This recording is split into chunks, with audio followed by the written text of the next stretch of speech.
All right, I see people coming in. So we're gonna just go ahead and get started, everyone. Good evening. This is Caroline Pack. I'm with the Alexandria Burke Branch Library for an evening in Italy where four mystery authors vie for you to choose between Rome, Venice, and Florence. Starting with our author, M.A. Monnin's. Her debut novel, Death in the Aegean, came out in 2022 from Level Best Books and was nominated for an Agatha Award for Best First Novel. Death on the Grand Canal came out this year. Her short stories have appeared in Malice Domestic and Pulp anthologies, as well as Black Cat Mystery Magazine. Her nonfiction endeavors include articles on gardening and Victorian reception of ancient Egypt. An avocational archaeologist and USAF veteran, Mary divides her time between writing, traveling, and hiking. She lives in Kansas City, Missouri, with her husband and two Siberian Huskies. We'll also be meeting Nina Wachsman. She's a graduate of the Parsons School of Design, where she studied under Maurice Sendak. Wow. She's currently the CEO of a digital marketing agency in New York City. She's also a descendant of a chief rabbi of the ghetto, a contemporary of the rabbi in the novel. She's a member of Sisters in Crime, Mystery Writers of America, and the Historical Novel Society, and has published stories in mystery and horror magazines and anthologies. The Gallery of Beauties, her debut novel, was an Agatha nominee for Best First Novel. And the second book in the series, The Courtesan's Secret, was published by Level Best Books this August. All right, our next author is Jen Collins. She transports readers to Rome in the Roman holiday mysteries. Murder in the Piazza was the first in the series. Murder in Trastevere, I don't know if I said that right, was published in May of this year. Her short fiction has appeared in Mystery Weekly and Masthead, the best New England crime stories. She's president of Sisters in Crime Chicagoland and a founding member of Sleuths and Sidekicks.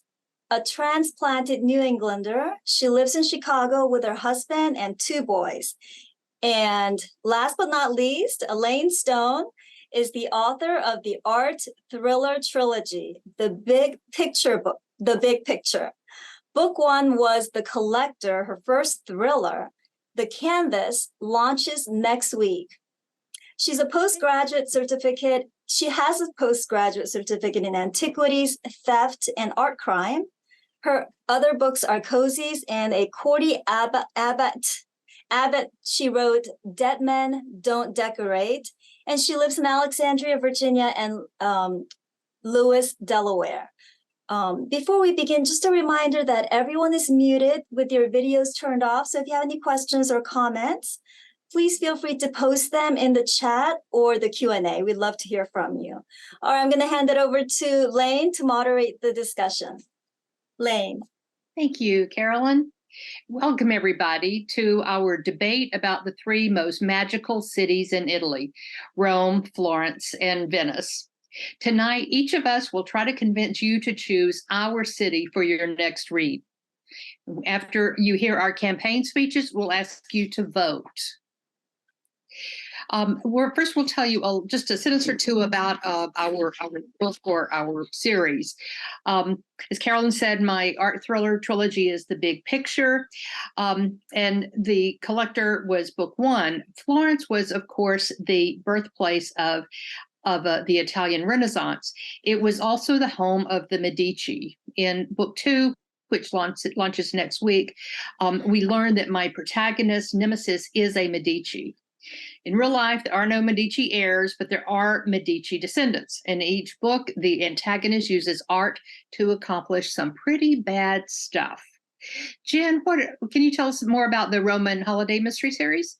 Absolutely. So this series, set in contemporary Rome, follows a group of expats who are living in Rome. The first book is about Maggie White, a middle-aged American who follows her husband's career to Rome, thinks she's going to be living the Dolce Vita, and finds out that with all of the things that used to give her purpose in life, she needs to go on a journey of her own. And she takes a job leading art tours through the city, and her terrible boss ends up dead. And in the second book, which came out, another character from that book, Maggie's good friend Faye, gets involved in murder. The books are great. I've read them. Mary? Hi, I'm Mary Monnin. My series is The Intrepid Traveler. And tonight I'm going to tell you why modern day Venice is the best city in Italy for mystery, using Stephanie Adams and Thomas Burkhart's adventures in Death on the Grand Canal. They start out in Milan, but quickly find their way to Venice on the black market trail of the fabulous sapphire and emerald Borgia peacock, which is a Renaissance pendant commissioned by Rodrigo Borgia for one of his mistresses. And Nina? Okay, so if you guys notice, my background has Venice, as does Mary. So we're both pitching the same city, but her background is contemporary, and my background is an old painting of gondolas when that was the major sense of transportation, because my series, which is called the Venice Beauties series, is set in Venice in the 1600s, a world of brilliant jewels, secret portraits, lively taverns, glimmering waters of the Grand Canal, but also poisoned daggers and the dreaded Council of Ten and the deathly plague. And my book centers on two characters, Belladonna, an elite courtesan, and Diana, the rabbi's scholarly daughter, who are brought together after being selected as subjects for a portrait gallery of the most beautiful women in Venice, and then investigate when these subjects of the portraits become targets of a murderer in the first book, which is called The Gallery of Beauties. In the second book, which you can see over here on my left, is The Courtesan's Secret, and it is focused on Belladonna, who is in danger due to the arrival in Venice of two men from her past. They're all great books. To help you vote, we'll look at each of these cities from a different perspective. Now, we're asking you to use chat a lot tonight. So please weigh in on the chat, and we'll keep an eye out for your comments. Each of us has an ebook to give away, and at the end of the evening, we'll choose winners from a random drawing of those who have commented. So let's begin with this question. What is the most iconic site in your city?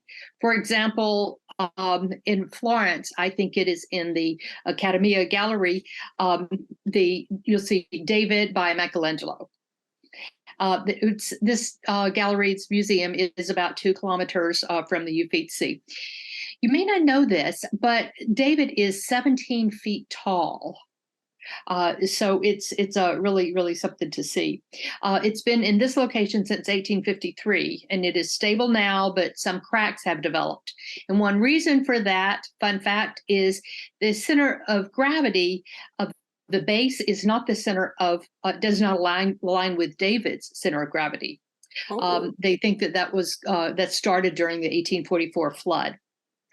So let's, and I am going to put a link to a video about the statue in chat, which will give you a better idea of what it looks like. So Nina, what is the number one iconic site that someone has got to see in Venice? Well, to me, it's the Doge's Palace. And again, I'm looking at things that haven't changed in 500 years. And in particular, Doge's Palace was the Doge, who was the leader of the government. He wasn't like a king, he was an elected official, but it was his palace, it was the seat of government.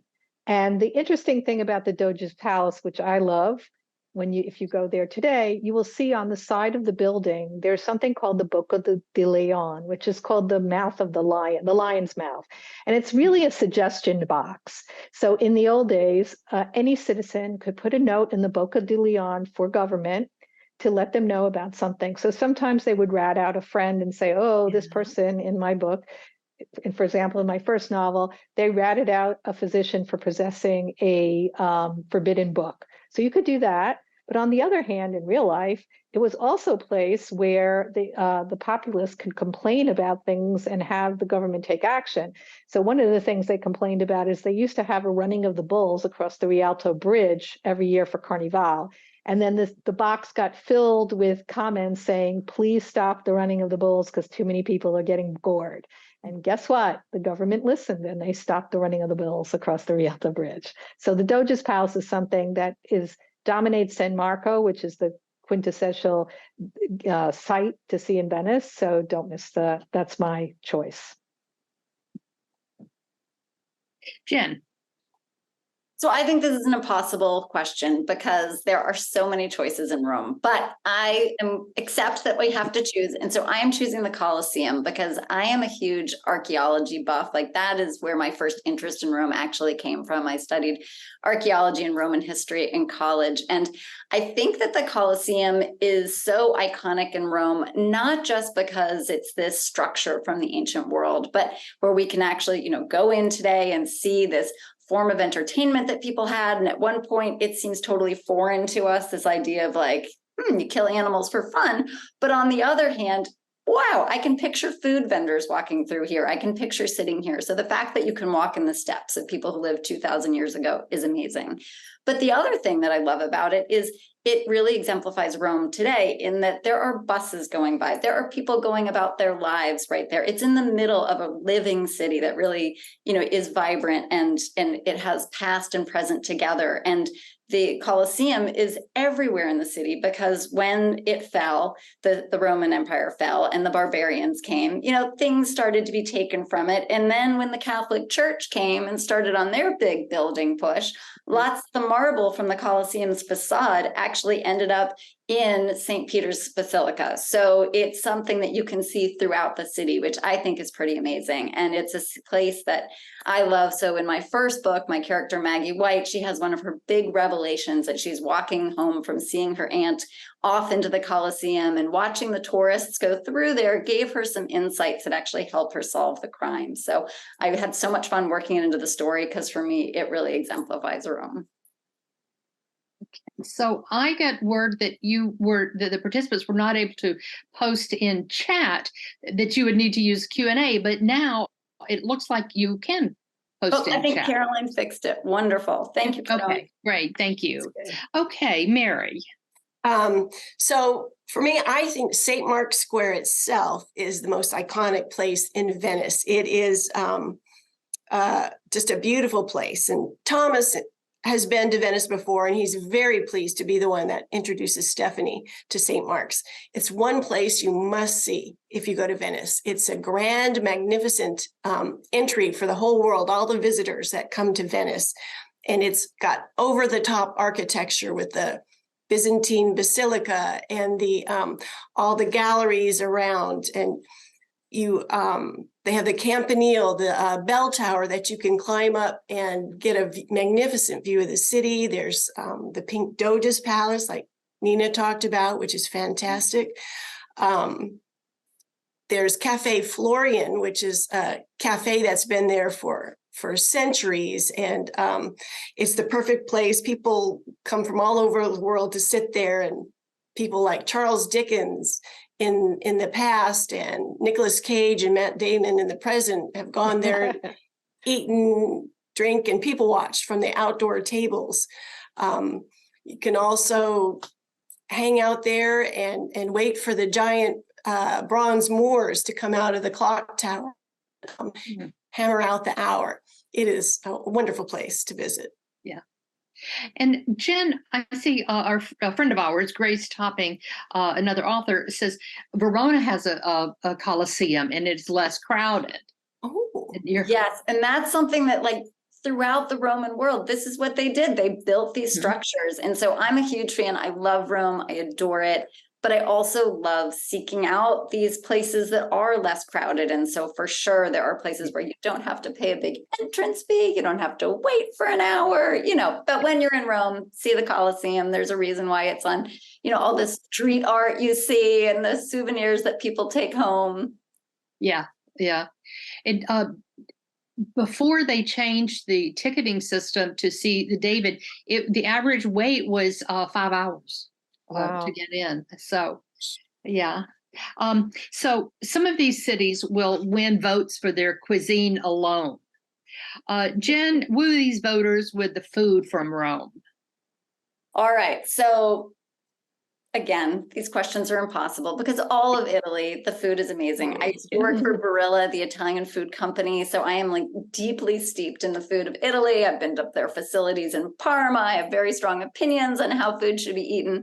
But I think one universal truth about Italian food is the further south you go, the more Italian it gets. The North has its own cuisine, but it has a very different feel. And if you are looking for what you think of as traditional American Italian food, like it's extremely wonderful in Rome. And the piece of food that I love the most there is the Roman style pizza, which is a little bit different than the Neapolitan pizza, which has the fluffier crust. But in Rome, they make it thinner, they brush it with olive oil, and then many shops will sell it big sheets of it, and like a butcher's, they will sell it to you by weight, by gram. And so you gesture with your hands as to how much you'd like. So if you're having a picnic and you want to try 3 different pizzas and get a little bit of each one, you can do that. They'll cut them to your specifications. They'll heat them up. Like for me, that is the perfect lunch to eat in Rome.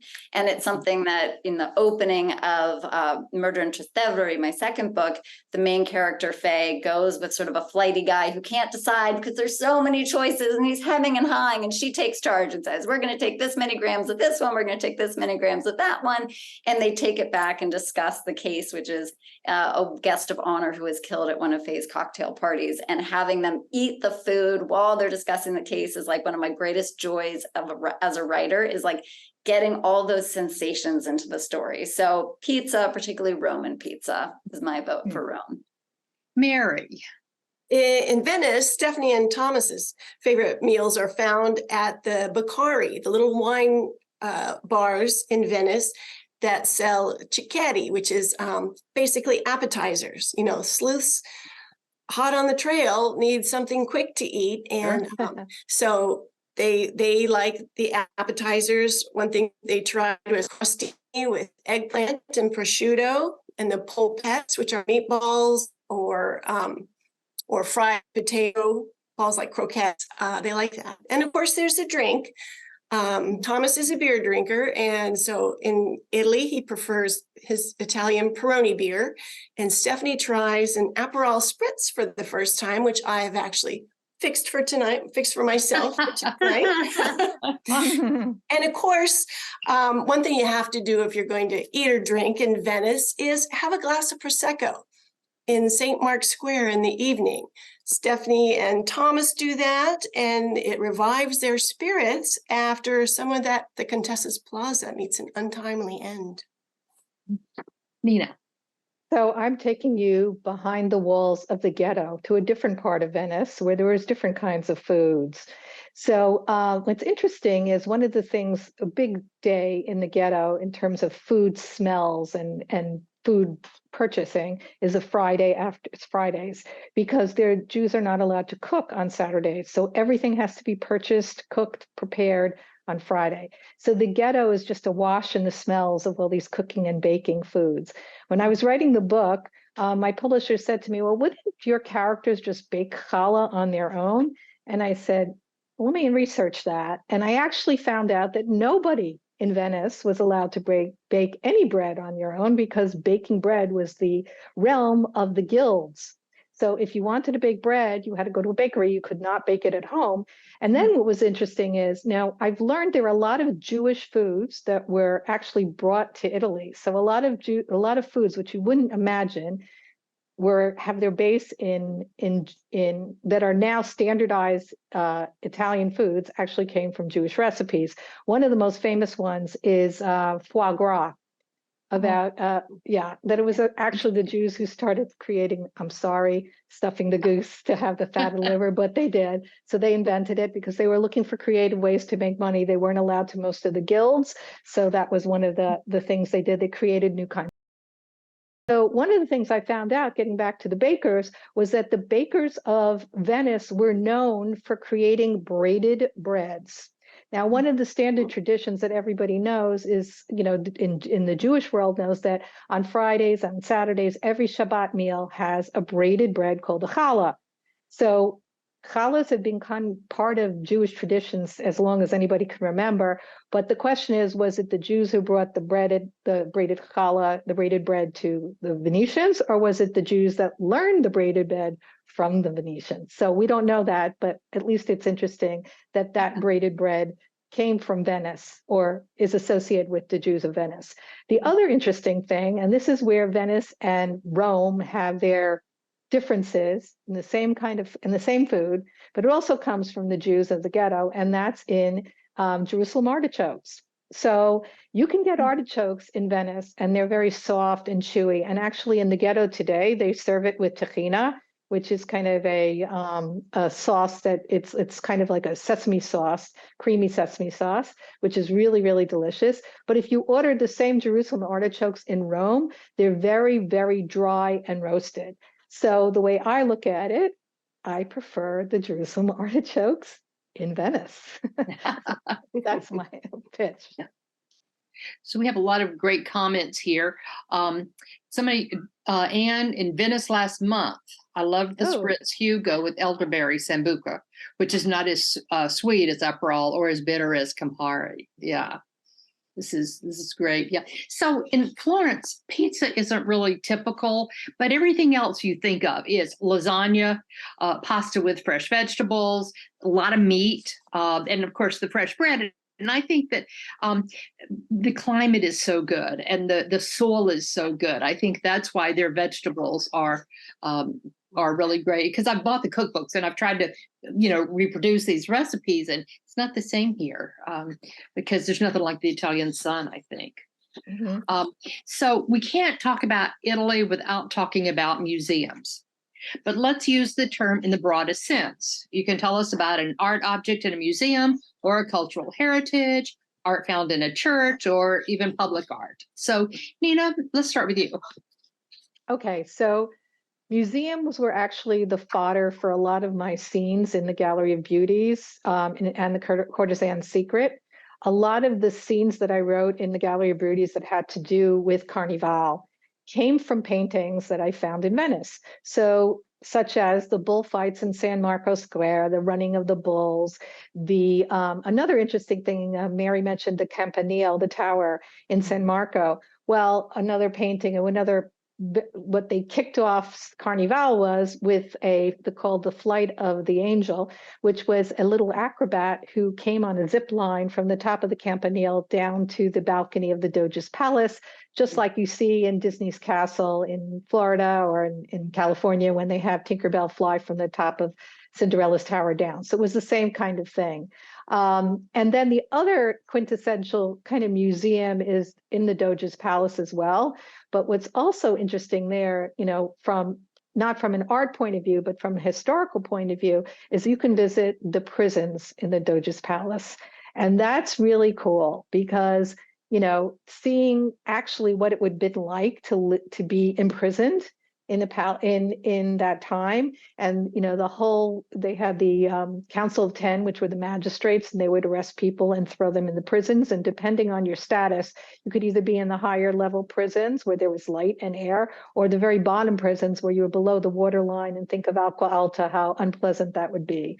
And also one of its most famous residents of that prison was Casanova, when he was imprisoned by the Inquisition. And he actually was the only person that we know of that ever escaped from the prison.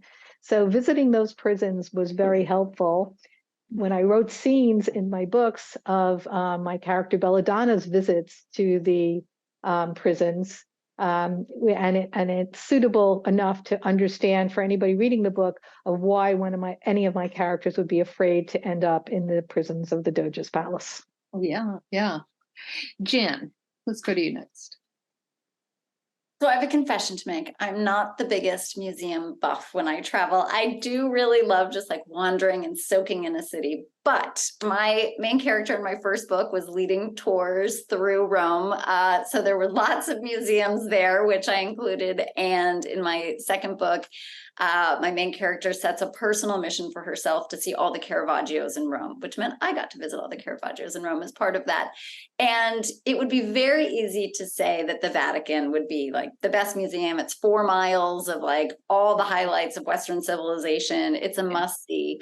But I'm actually choosing a church, which is the Santa Maria del Popolo. And the reason why I'm choosing that is because it exemplifies Rome, that there's this city with these zillions of fabulous museums with all this art, but there are also all these churches which are open that are probably not even listed in your guidebook. They're definitely not 3-star sites. You can wander in for no cost. You can check off 2 Caravaggios. You can see a Bernini sculpture. You can wander out. You've spent, and in the meantime, you've gone through this amazing public square where people who were, doing the grand tour would be their first entrance into the city. You can sort of see these archers and this obelisk that was transported from Egypt all the way to the Circus Maximus. And then the Catholic Church moved it over to this piazza. And so what I love about Rome is, yes, there is amazing art. You can see the big hitters in the museums, but you also just can dip into a church where people are going to services today, and you can see this amazing art, and then you can keep moving. And so that, to me, that art is part of life there, as opposed to something that's behind a velvet rope, that I really love about it. Yeah, that's a great answer. And someone said, are we going to talk about our books? And yeah, we certainly will.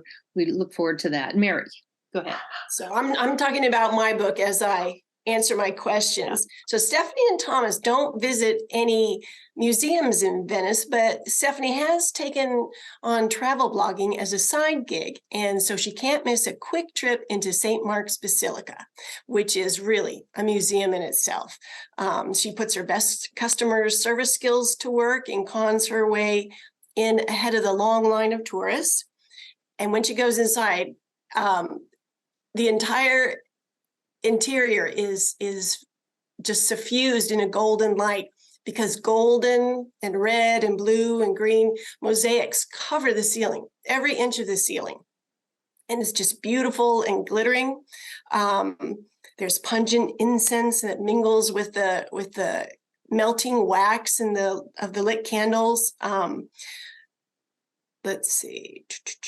The chandeliers, the candles, of course, are on the chandeliers, and they're in red votive cups and these double crosses. It's just a beautiful, beautiful sight.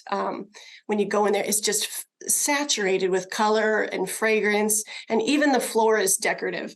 There's a sea of marble tiles in all kinds of different intricate geometric patterns all over the floor. So it's well worth a visit.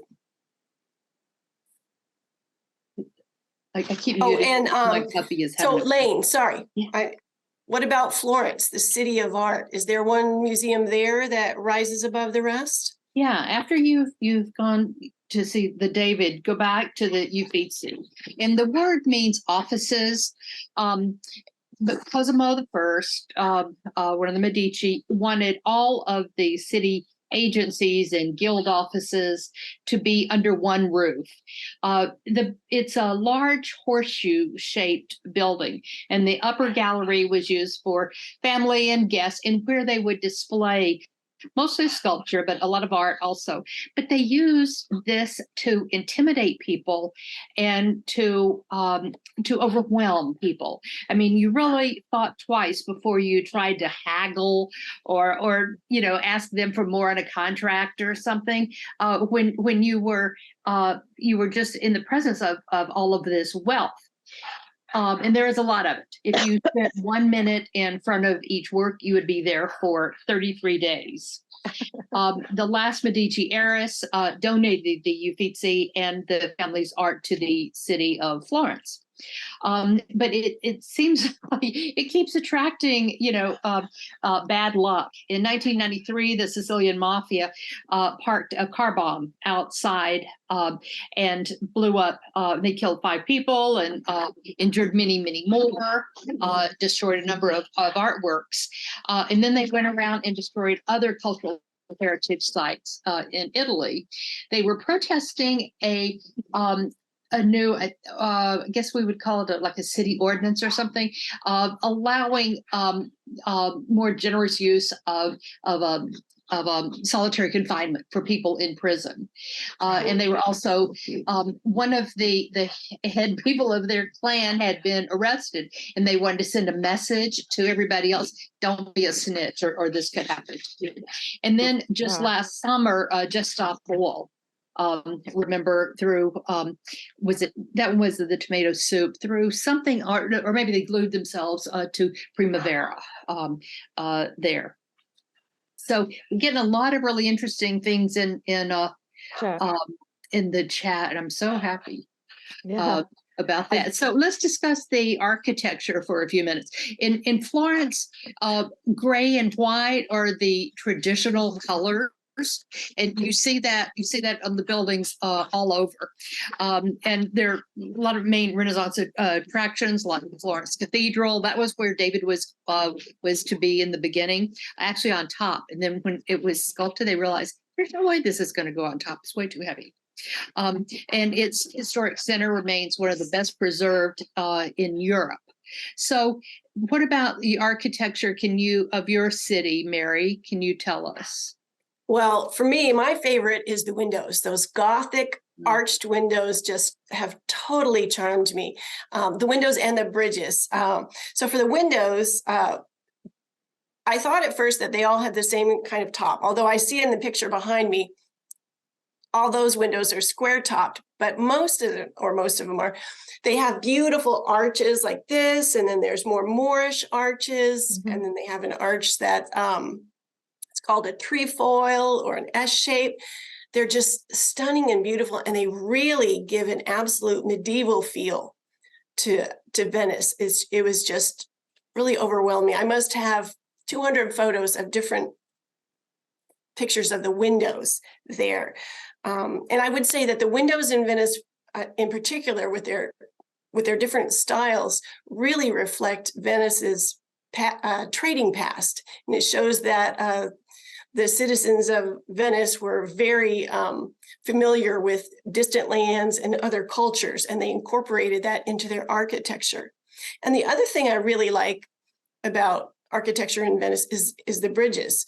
You know, a city whose street is made out of canals has a lot of footbridges, and I have read that there's about 400 of them, and they all seem to be different. There's not a uniform style. They have concrete with brick railings.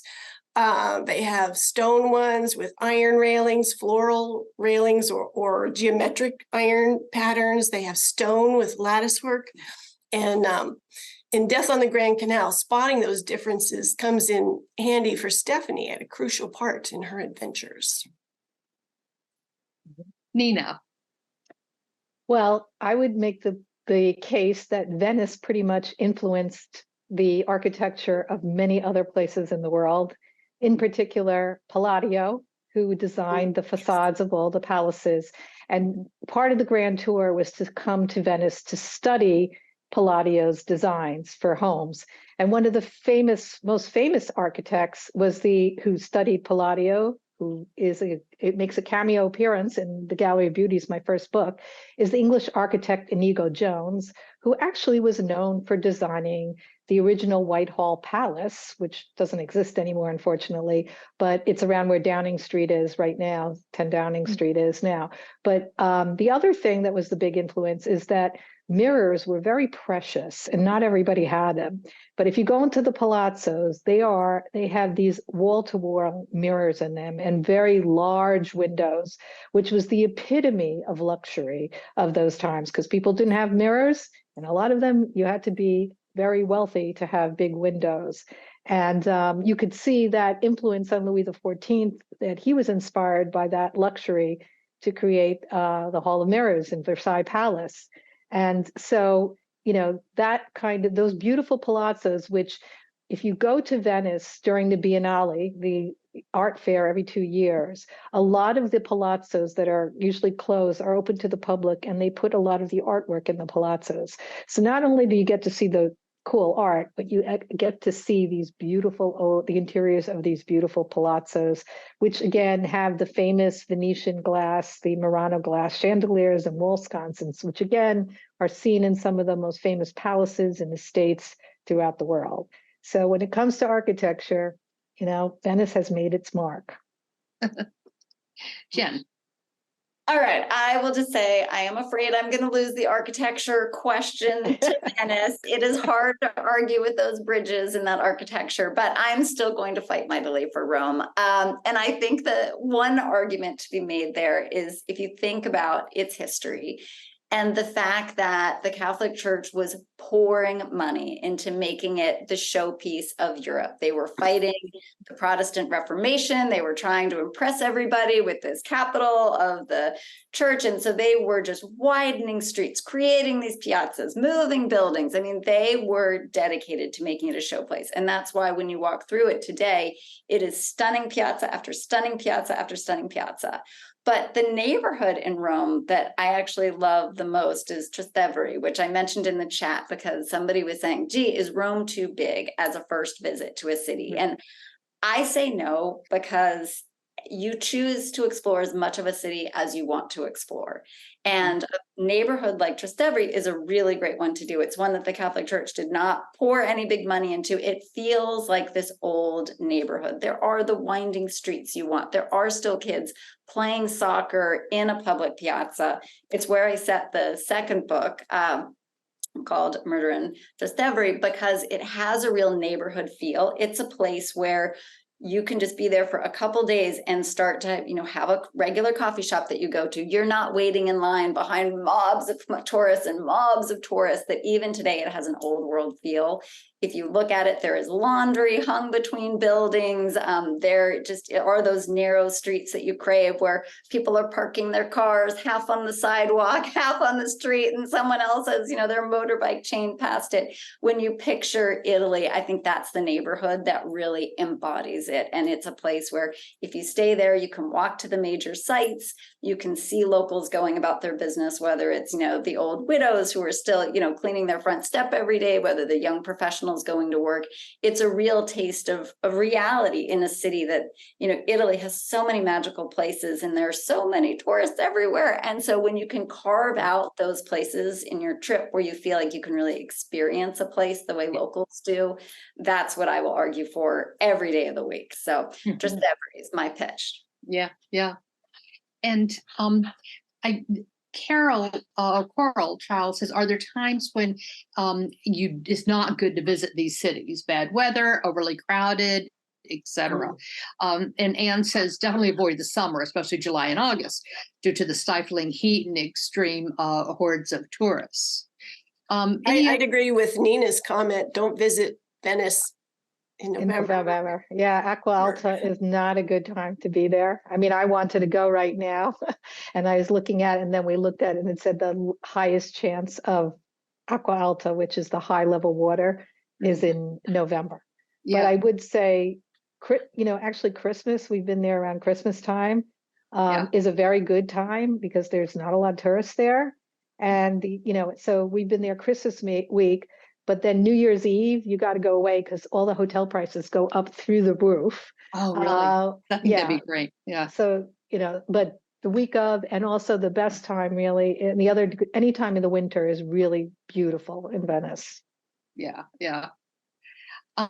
So for a hidden gem, you can see, and by the way, a shout out to Nina for doing our backdrops. They're great. But this is on mine, that's the Arno River. And remember I said the Uffizi is horseshoe shaped. And the opening gives you a view of the river, because the Medici, they knew how to do this stuff. They wanted the best view. But if you go straight and go to the end, and then you'll be in a piazza.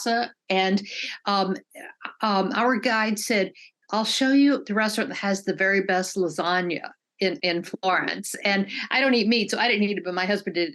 And he said, oh yeah, this is the very best. And then of course you have a lot of shops, not so much like kitty, kind of shops, but where you can buy really nice leather jackets and handbags and things like that. So, and then of course, just the sitting in cafes and people watching, that's the best. I shouldn't push Florence for you, but one of the famous things about Florence that I was told in art school is if you look at the doors of the Duomo, Brunelleschi's doors, which I think Michelangelo said were worthy to be called to be the doors of Garden of Eden, to the Garden of Eden. Or of heaven. Heaven. I think, Nina, we can agree that we all love all of these cities. So it's okay if you pitches, right? We're all a little biased. We go wrong, but just when you're ranking, put ours. Yeah. So I do want to talk about our books. Let's vote first. Let's let the audience vote first for the favorite city, and then we'll give out some books, and then we'll talk about our books. Okay, so let me see. How are we going to do this? We wanted people to vote in chat, and I think we'll go ahead and do that. And I've got Christine Jones says Rome. And I'm going to try to keep up with this. So if everybody could please write your favorite city in the chat, and I will start writing them down. And if Cora wants all three of them. I think Venice is ahead, guys. 1600 Venice has a vote.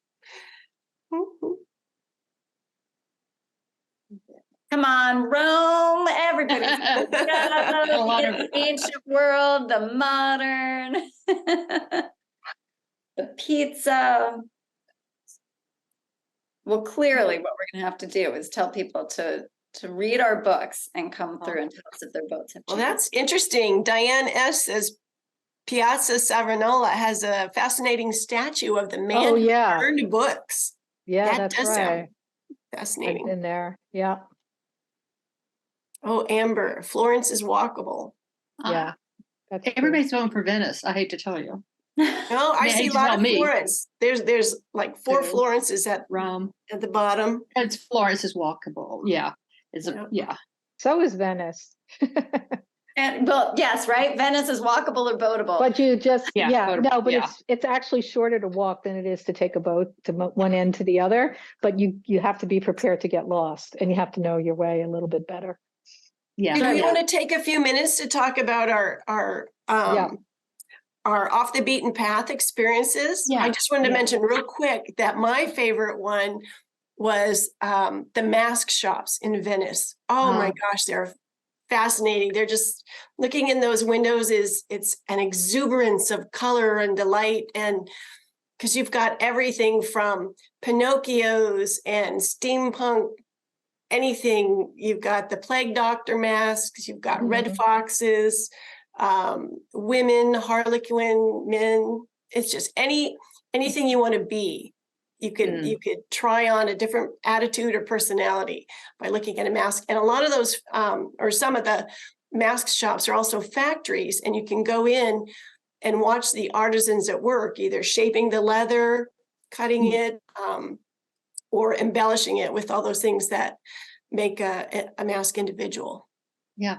Grace says the movie The Tourist shows a lot of Venice, and it does. Yeah. And it's one of my favorite movies. Yeah. But if you just saw The Haunting of Venice, did you see that? A Haunting of Venice? Based on the Agatha Christie book. I haven't seen it yet. Yeah, well, I can tell you I'm going to watch it again. I saw it first, but just to relish the scenes, because the scenes they have in there are just gorgeous. The interiors of the palazzo. They take a lot of liberties with Agatha Christie's book, but the scenery, you just get to really feel for like what it's like to live on the water like that. Yeah. Jen, do you have a hidden treasure? Rome, when you've seen all the museums you want to see and you really just want to slow down and like live like a Roman for a little bit, it's the Borghese Gardens. So this is Rome's Central Park, but it's Italian style. So there are fountains and there are statues and just wonderful places to enjoy a picnic that you picked up. If you weren't going for my pizza by the weight place, there are so many markets in Rome where you can pick up some amazing bread and some wonderful cheese and bring it with you to the gardens and have a picnic and just watch the world go by. So for me, for sure, when I travel, those are the types of experiences that I really seek out. Yeah. And somebody wants us to give the name of the movies I'm again. putting What it was the down. first- I'm putting it down right now. You are? Okay, good. Thank you. Nina, And did the- you give your off the beaten path experience? Yeah, my off the beaten path experience is very unusual. So I know a lot about Venice. I go there a lot, but the one place I found that really I thought was so cool was the Natural History Museum in Venice, which is in Dorsoduro. Very few people go there. It's kind of one of those places that all the kids go, but it's not the natural history part of the museum. At the back of the museum the museum was built onto an old palazzo that some family donated to Venice. And it was the guy who donated was a natural historian, a Victorian natural historian, and lived, and his family, the last of his line lived in like the 1920s. So you can go there and see all this collection, and he has heads of every animal you can imagine. He has every kind of bug that you've ever seen in the Amazon, snakes. There was a thing of having tables made out of elephant feet. So they have tables of elephant feet, and he even has shrunken heads and a stuffed a crocodile. So that I thought was something you never would get to see anywhere else. I've never seen it anywhere else. And I just couldn't, my husband couldn't drag me out of there. I loved it. He sounds like a true Victorian collector. Yeah. Yes, it was a different time. Yes. Yeah. You want to hear the election results? Drum roll, but Yes. Drum roll. Yeah. The winner is Venice. Woo-hoo! 10 votes. Thank you, Congratulations, everybody. girls. Florence came in next with 7 votes, and Rome with 3. Mhm. So, All right. as we said, we wouldn't turn down a trip to any of these places. would Right. we? Absolutely not. And the piece of advice I've gotten on Italy that I think is true is if you like it as you start in the north, keep going south. And if it starts to feel a little too Italian for you and you're like, oh, I want a little more German Swiss feel, head north. So, Italy's culture varies. So I will Yeah. need to Florence. That was a surprise to me. I did not realize that northern Italy was much more like the Swiss. But anyway, so that was something I learned when I went there. Yeah. Well, and it's something, if you think about Sicily, is the place that, particularly from a food perspective, that Americans often think of as this is what it should be. This is not book related, but I'll share it anyway. That in focus groups, lots of Americans go to Italy and they're like, the food wasn't that good, because what they think what Italian food should be is like 1900s Sicilian food, because that's what their relatives brought with them. Those are the recipes that have been held. And of course, food evolves and changes. And so it would be I can different see every that. part of the country. But that's not what we're here to talk about. Nobody's pitching Sicily right now. So But I can tell you one hidden treasure in Rome that it was one of my favorite places to visit, because as you know, Napoleon took over most of Italy at one point in time. So there is right off of the Piazza Navona, there is a Napoleon house museum, which was the museum of his family. And it has all little things from his household and his children and his nieces and nephews. And one of his nieces was a painter. And you could see her portraits. She did portraits of Napoleon and some of the other family members. So it's a really cool place to visit that nobody goes to. Interesting. Yeah. So let's give away some books. Yeah. Have you all picked a winner? Have each of you? Well, I picked remind me one. how are we doing? Yeah. Should I- Are we choosing our winners? We're picking. You can. I listed the names and I randomly dropped my pen down. So Brenda Cox, would you like a free copy of an ebook of Death on the Grand Canal? If you've read it, I'll pick somebody else. Did I get the name right? Is there a Brenda Cox in there? I think so. I'm the kind that can't read my own notes. Yes. I don't show her in like the it? chat. Yes, thank you. If you could give me your email, how do we do this? Because I can send it to your email. You can, let me see. we need for you to put your email in a message in the chat for us individually. Like if you click beside everyone and just then click on M.A. Monnin's name, you'll be sending a message just to her with your email address. That sounds good. And then everybody doesn't have it. Right. So- And if you don't want to do that, then you can just email Carolyn Pack, your email address so that we can send you your ebook.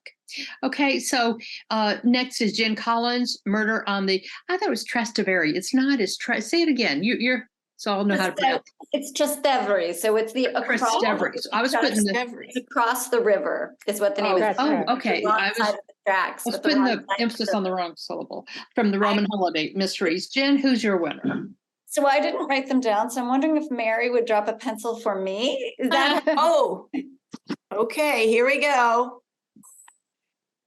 Diane S. Diane Schreier, probably. Yeah. Diane? I would love to send you a book. Fabulous. Okay, if you will send your email address, I will get that to you. And Nina Wachsman's The Courtesan Secret from her Venice Beauties mysteries. Yes, I ended up, my pencil fell on Kathy. I hope I got that right. Okay. Kathy who? Oh, that's I another show a question. coral. No, I see it was Kathy. I wrote down anyway. Okay. Is there a Kathy? I don't know. Yes, that's her. Yep. That would Yeah, be me. Kathy with a K. There she Okay, that is. could be me. It is you, Kathy. Yes. Okay, and my winner is Sharon Mokolos. Michael Love. Okay. So if Sharon, if you can just message me with the chat, your email address, I will send you a copy of. Just let me know. Do you want the collector or do you want the canvas? The collector was book 1, so if you haven't read one, I would recommend that. So congratulations, you guys. Yes. So All the winners. the time has really gone fast, but we'd like to stay in touch with you. So let's. Yeah. Okay. Jenna's given us her website, so please. We're sharing our websites on the chat, and we all have newsletters, and we'd love for you to subscribe to it and check out our books. So we will put our websites on the chat, but we do need to tell what we're working on now. So Mary, let me start with you. What are you working on now? I am writing the 3rd mystery in this series, and it's called Death in St. George's. It takes place in Bermuda. Oh. And it will be out in May. Okay, soon. Okay, Nina, what are you working on now? I'm working on book 3. So book 1 is, the Gallery Beauties is Diana, the rabbi's daughter, getting out of the ghetto. Book 2 is The Courtesan Secret, where the courtesan has to hide in the ghetto. Book 3 takes place in the New World in the Caribbean. It's tentatively called A Pirate's Bride. And the first half of the book is taking place among the world of the Caribbean pirates. So where my characters end up. Yeah. Before going back to Venice. Yeah. Oh, that's interesting. I did not see that coming. I didn't either, frankly. Really? Hey, Jen. And I am taking a little break from the Roman Holiday Mystery series, and I'm working on a historical mystery. So join the us anymore? borrowing. I will need to ask for some more tips there. So more will be coming in this series, but with a little delay in the middle. Yeah. Can you tell us more about the historical? It's set in Victorian England, and I'll sign up for my newsletter, everybody. In addition to travel tips and things like that, I'll keep you posted on the book. Oh, that's interesting. Okay, so in addition to getting ready for the launch next week of the canvas, which, by the way, I love the cover, and I'm working on a book 3. I keep going back and forth on a title, but in book 2, you learn that the antagonist is a Medici. And so in book 3, since it's a trilogy instead of a series, I have to wrap everything up in book 3. So I'm excited about the way it's taking shape, So anyway. Yeah. So be sure. Anybody else have anything else? You want to say anything else about your research into your books? Because I know all of you do a lot of research. I was just going to say something about your book, actually, having read your book. is that, if you guys like reading, if, a lot of people don't like the Da Vinci Code, but if you like the pace and the action of going to museum, I think what's very interesting, I learned a lot from reading Lane's book about the different provenance of different paintings and artists and what goes on in museums. And I remember one thing that you had in your books is that the biggest security risk is not paintings coming out, but people putting their paintings into museums. Isn't that wild? Yeah. Okay. I think we learn little tidbits when we read these books all along, right? Yeah. Okay. So somebody asked us if we could write the names of the authors with the book. So I just wrote mine. Jen's got hers. So Mary, if you and Nina could put yours in. Yeah. It's and I have some sources who are very generous with the time and all that, and I learned so many interesting things. And recently I've been of course, researching the vandalism of artwork. I mean, in quotations, vandalism, because the artwork really does get hurt by Just Stop Oil. And someone had just told me, an operations manager for a museum had just told me, one of the things they look for now is before people come into the museum, how are they dressed? Is anyone dressed alike? Because of protests. Now, if you mentioned this, I might have missed it, but there was that new group that's protesting oil or something. Well, that's just Stop Oil, and that's one of the groups. But there's also there's also a network of groups that is doing it too, and then sometimes there's a lone actor, like the guy that threw the pie on Mona Lisa, Yeah. And then I think Just Stop Oil is kind of venturing out because was it last weekend that they interrupted the Les Mis? Oh, really? London. Yeah. They got up in front of the stage and. So they're looking for an audience. They got one. Yeah, they do. And I think there was a recent article on Trastevere, on if you're really cool and you go to Rome, to go there. That's the real. Yeah. And I think not it was to be in the shallow, Times. but I always think about shopping when I think about there. Oh, well, they were talking about the food and just the authenticity of the old Roman kind of neighborhoody experience is over there. Oh, you mentioned this now after the voting. Yeah. And we haven't mentioned the ice cream in Italy. Isn't that the best? Wonderful. And I like it because they're small portions. It's small, but you eat outside and then you just kind of walk around with your friends and look for a place to get ice cream. And then you just keep walking around or you sit by a fountain or something, And I noticed in the chat that I think some people are planning actual trips. And I want to speak, I think, for everybody on the panel that we are all pretty friendly, pretty knowledgeable people who would be delighted if you're looking at one of our cities and want some opinions or points of view. One thing I love is getting in touch with readers, and I know the other women here feel the same. So definitely reach out to us because we would love to. We had a nice conversation here about gnocchi too. Yes, which I love. Yeah. And I took a class in making it and with sage and, all of that. You don't really think about that with American gnocchi, but that's what it is. And when somebody, Jen or somebody, like when you go south, you're more into the red sauces and, stuff like that but are there other differences? What I heard was in the South, they use a lot more olive oil, and in the North, they use a lot more butter-based Interesting sauces and cream and cheeses. I think if you think about European, if you think about sort of German food, or Swiss, you're going to get that when you're further north, and it sort of blends in. And the more authentic the restaurant you're in, the fewer red sauce and meatballs recipes you'll have in the north.